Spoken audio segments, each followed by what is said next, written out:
Assalamualaikum warahmatullahi wabarakatuh. Mohon izin memperkenalkan diri. Nama Taruna Muda Muhammad Darubel Vero, asal sekolah Politeknik Penerbangan Palembang, jurusan D4 Teknologi Rekayasa Bandara Udara. Di sini saya akan menjelaskan tentang AI dan mekatronika dan perbedaan bit dan byte. Oke, AI, kita mulai dari AI. AI adalah Artificial Intelligence atau kecerdasan buatan. Kecerdasan buatan ini yaitu adalah simulasi dari kecerdasan yang dimiliki oleh manusia yang dimodelkan di dalam mesin dan diprogram agar bisa berpikir seperti halnya manusia. Dan sedangkan menurut McLeod atau Dancel, AI adalah aktivitas penyediaan mesin seperti komputer dengan kemampuan untuk menampilkan perilaku yang dianggap sama cerdasnya dengan jika kemampuan tersebut ditampilkan oleh manusia.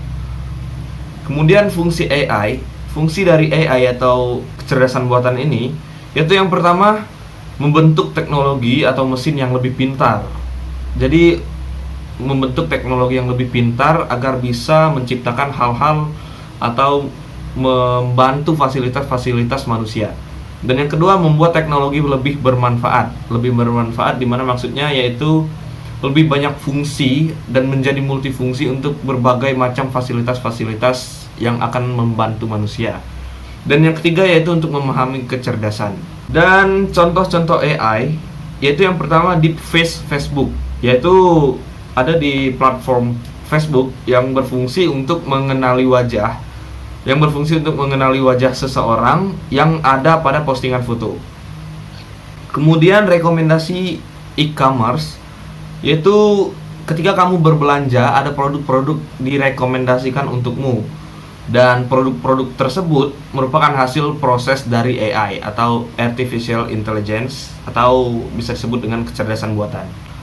Kemudian yang ketiga itu asisten virtual. Asisten virtual ini juga bisa kamu perintah untuk melakukan pengiriman pesan dan memutar musik, membuka aplikasi dan lain sebagainya. Dan asisten virtual ini juga akan terus belajar seiring kamu menggunakannya. Jadi sehingga asisten virtual dapat mengetahui apa yang kamu sukai dan hal apa yang bisa kamu lakukan dengan aplikasi tersebut. Hal misterius yang kita tidak pernah tahu dari fungsi AI ini adalah kita tidak bisa atau tidak akan pernah tahu cara kerjanya itu tepatnya seperti apa. Dan kemudian kita masuk ke materi mekatronika. Mekatronika adalah teknologi atau rekayasa yang menggabungkan teknologi tentang mesin, elektronika, dan informatika untuk merancang atau memproduksi, mengoperasikan dan memelihara sistem untuk mencapai tujuan yang diamanatkan atau tujuan yang telah direncanakan sebelumnya. Kemudian seperti yang diketahui atau seperti yang kita ketahui dari informatika, dari definisi mekatronika adalah gabungan disiplin teknik mesin, teknik elektro, teknik informatika, dan teknik kendali. Pada awalnya secara khusus tidak ada disiplin mekatronika. Kemudian untuk menggabungkan beberapa disiplin iptek tersebut, mekatronika memerlukan teori kendali dan teori sistem. Contoh mekatronika yaitu yang pertama tentunya otomasi industri dengan robotik arm, dan yang kedua itu sistem rem ABS yang ada pada motor. Hal-hal yang contoh dari mekatronika seperti rem ABS ya.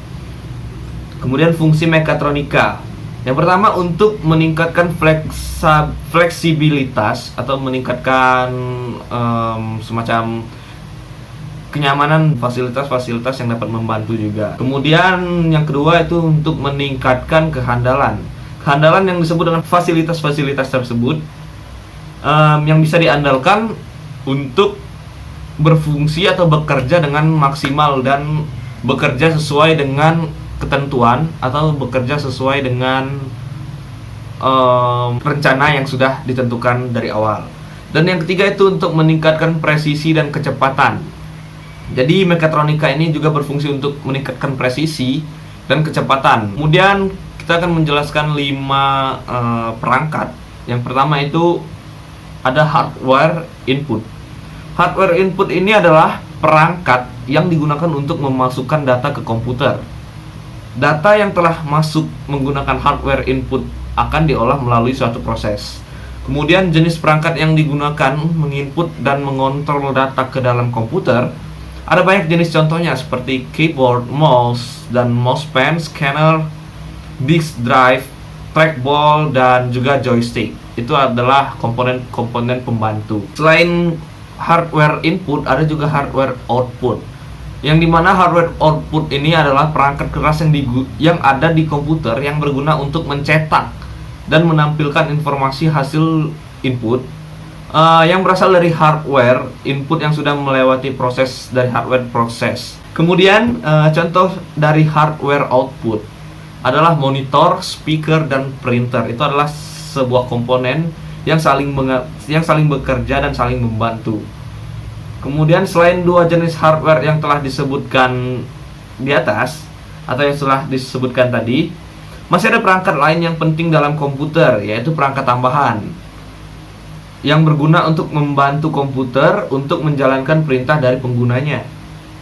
Kemudian contoh hardware dari perangkat tambahan adalah hardware yang berguna untuk menyambungkan jaringan ke internet. Dan kemudian perangkat lainnya yang sering digunakan pada komputer yaitu perangkat penyimpanan atau storage. Biasanya ada flash disk atau hard disk eksternal dan lain sebagainya. Kemudian yang terakhir itu perangkat tersebut disebut juga dengan hard disk ya, yang tadi saya sebutkan sebelumnya, yang berfungsi untuk menyimpan segala jenis file, data maupun berkas yang akan disimpan dalam komputer.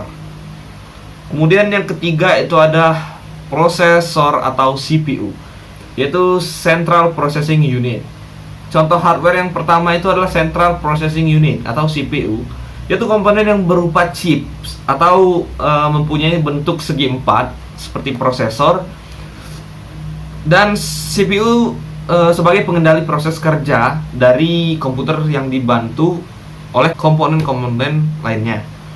CPU berfungsi sebagai mengatur semua instruksi yang ada dalam komputer, program yang ada dalam komputer, dan juga untuk tempat mengelola segala aktivitas yang terjadi di dalam komputer. CPU juga sering disebut sebagai otaknya komputer atau jantung komputer lah mungkin. Kemudian itu ada power supply. Power supply ini adalah perangkat yang berbentuk kotak bertegangan listrik dan tempatnya menempel pada bagian belakang setiap casing atau pelindung. Jadi power supply ini mempunyai kabel power yang akan disambungkan ke komponen hardware. Dan power supply ini berfungsi untuk mengubah tegangan AC ke tegangan DC, yaitu mengubah aliran listrik dan lalu menyuplai tegangan tersebut ke komponen yang membutuhkan arus dan juga tegangan listrik.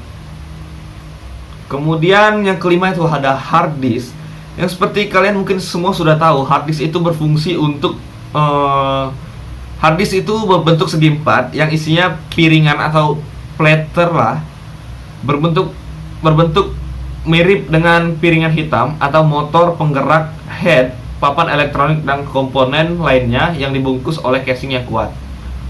Fungsi dari hard disk adalah untuk menyimpan atau sebagai booting pada komputer, menyedia penyimpanannya data yang berukuran sangat besar, bisa 1 tera, 2 tera, dan lebih bahkan. Dan penggunanya bisa menyimpan data yang banyak di sana, atau berkas-berkas, file, apapun sebagainya bisa disimpan di dalam hard disk tersebut. Serta media-media penyimpanan operation system yang digunakan untuk komputer. Kemudian kita masuk ke bit dan byte. Yang pertama kita akan bahas tentang byte. Byte adalah satuan informasi yang lebih besar dari bit. Sistem bilangan desimal didasarkan pada 10 angka 0 sampai 9. Dan sistem bilangan biner hanya memiliki 2 angka, yakni angka 0 dan angka 1. Semua data yang diproses oleh komputer memiliki bentuk angka-angka 0 dan 1.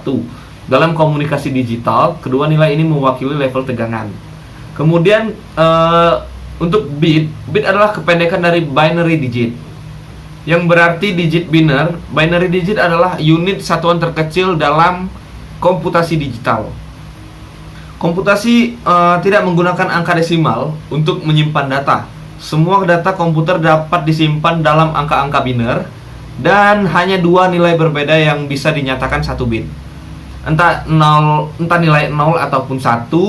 Kemudian dalam telekomunikasi digital juga semua level tegangan diubah menjadi bentuk data biner.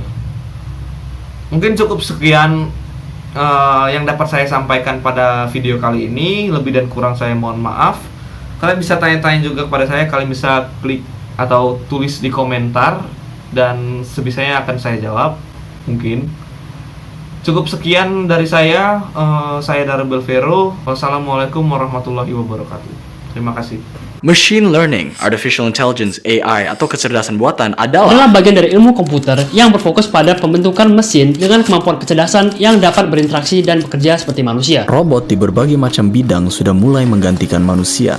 Penelitian baru oleh Brookings Institute menyatakan 1/4 dari semua pekerjaan di Amerika Serikat memiliki kemungkinan tinggi akan diambil alih robot. AI will increasingly replace repetitive jobs, not just for blue-collar work, but a lot of white-collar work.